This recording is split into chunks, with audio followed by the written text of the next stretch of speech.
You cannot get people to believe in your dream until you believe in it yourself. Nobody's going to put into your dream before you put in. You have to invest in what you dream for.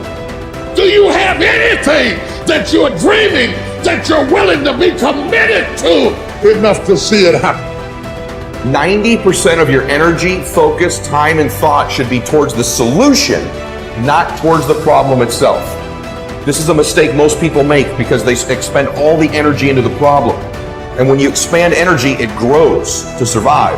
And the problem gets bigger and bigger and bigger and bigger, and the solution becomes more and more difficult. The hardest part about change is not making the same choice as you did the day before. And the moment you decide to no longer think the same way, make the same choice, act the same way, create the same experience, or live by the same emotion, it's going to feel uncomfortable. And the moment you feel uncomfortable, you just stepped into the river of change. Short-term thinking says the donut tastes good, eat it. Short-term thinking says one workout doesn't matter. I can see it. Short-term thinking encourages you to make short-term emotional decisions that hurt you in the long run. Think strategic. Think long-term. Act strategic. Take action that improves your long-term position and moves you toward your long-term goals. You need to win battles in order to win the war. You need to get out of bed, you need to run, you need to work out, you need to read and study and practice, and you need to do things that you don't necessarily want to do. Get out of your damn bed, get off your phone, and you need to go out there into the world and get after it.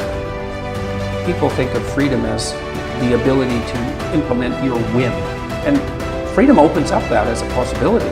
But sustainable freedom, that isn't what it's about at all. It's primarily about responsibility. It's about determining which load you're going to pick up and carry. That's the proper definition of appropriate freedom. We have pain, we have suffering, we react, and we react about get the out of here. It's those people who are able to control that feeling of flight and say, no, there's a way through this. It's going to end. It's going to end, but we don't know that. We don't think that. At that time, it's going to last forever. So what keeps me going? I've quit several things. I know what's on the back end of quit. It's a lifetime of thinking about why the f did I do that? And I ain't doing that no more. You want it, and you're going to go all out to have it. It's not going to be easy. When you want to change, it's not easy. If it were in fact easy, everybody would do it. But if you're serious, you'll go all out.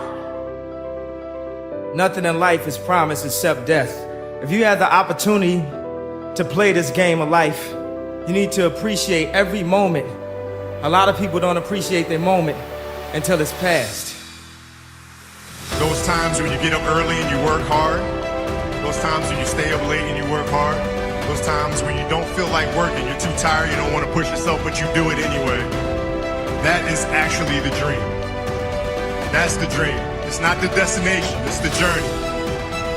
My perspective, when people ask me all the time, no, I lack discipline, how can I get discipline in my life? And no one wants to hear this answer. No one wants to hear it. One of the first steps you can take to impose discipline in your life is to wake up early in the morning. Because let's face it, when the alarm goes off, you got your head on that soft pillow, it's all nice and cozy and warm in there, you do not feel like getting up. You should not. That snooze alarm is... That's insane. I call that snooze alarm the dream killer. The reason most people fail is because they give up what they want most for what they want now. 95% of our decisions are made by how you feel in the moment. And that is the problem. Do you feel like making that cold call?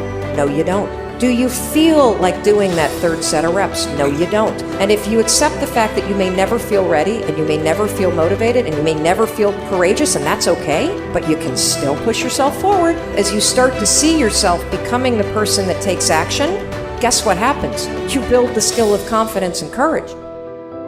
I believe that most human beings are only living at about 40% of their capability. So the mind has a governor, like a car. If you're driving a car and the car has a governor on it, the car may say 130 miles an hour, but the governor is set for 91. Once that governor sets in, you get to 91, that car starts doing this. The car wants to go. The car wants to go, but that factory said, we're not going past 91. We have a factory, a nice governor in our brain, and it's a survival mechanism. It protects us from pain and suffering. The second we feel that, our mind says, oh no, this isn't fun. We should back off. We should sit down, find something more comfortable. And there's something about the mind. The mind has the tactical advantage over you at all times. At all times of your life, the mind has a tactical advantage over you. Why is that? It knows what you're afraid of. It knows your insecurities. It knows your deep, dark lies. And it starts to push you away from that. It pushes you in a direction that is comfortable. The mind controls everything.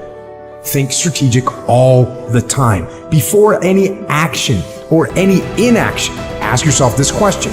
Is this action going to make me stronger or weaker? Will this action move me toward the strategic long-term goals I am trying to achieve in my life? And do not lie to yourself. You have to tell yourself the truth. And the truth is, you have time. You have the skill, you have the knowledge and the support and the willpower and the discipline to get it done. You're not a procrastinator.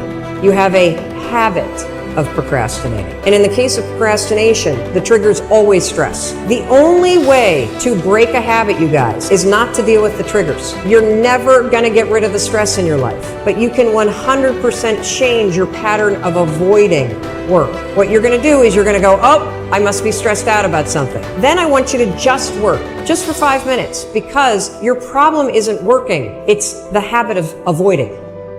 Everybody's got a dream. Everybody's got a goal. What's the plan? And when you're trying to do something that you're truly passionate about, there is no plan B.